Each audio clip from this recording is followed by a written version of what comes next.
Aposentadorias do INSS acima do mínimo devem aumentar 4,66% em 2026. Atenção, aposentados e pensionistas do INSS que recebem acima do mínimo. A estimativa do projeto de lei orçamentária anual para os benefícios superiores mensalmente ao salário mínimo devem ser reajustados em 4,66%. Este percentual decorre da variação inflacionária medida pelo Índice Nacional do Preço ao Consumidor, o INPC, que avalia o impacto dos preços nas finanças das famílias de renda baixa, representadas pela renda de 1 a 5 salários mínimos. Os 4,66% serão oficializados em 9 de janeiro de 2026, sendo o seu uso derivado do cálculo da inflação mensal apurada pelo IBGE ao longo do ano. Em termos práticos, multiplica-se o fator de correção de um mês pelo do próximo, ou aplica a fórmula de cálculo da variação acumulada usando o valor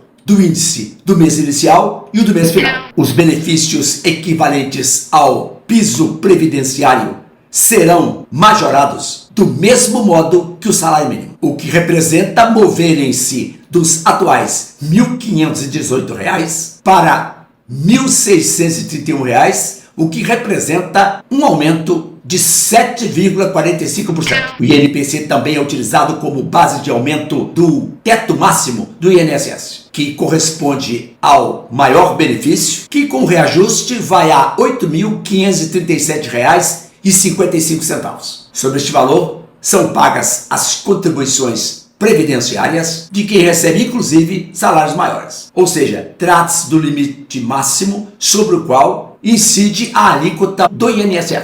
No caso do piso dos benefícios, o seu valor embute, além da inflação calculada pelo INPC, um ganho real relativo à política de valorização do salário mínimo. Importante assinalar que o aumento de 4,66% ainda é apenas uma estimativa, feita com base na previsão inflacionária, porque de fato, somente em janeiro próximo é que se saberá o quantitativo exato, após a divulgação do INPC acumulado de janeiro a dezembro de 2025. O universo dos que ganham acima do salário mínimo é de pouco mais de 2 milhões de segurados, já que a imensa maioria, cerca de 28,3 milhões, recebem pelo piso mínimo. Os segurados que recebem até um salário mínimo geralmente passam a ter o valor reajustado nos últimos dias de janeiro, e os que ganham acima do piso costumam começar a receber no primeiro dia útil de fevereiro. Este foi o Soletrando Direito de hoje. Inscreva-se no canal e ative as notificações. Se você gostou do vídeo,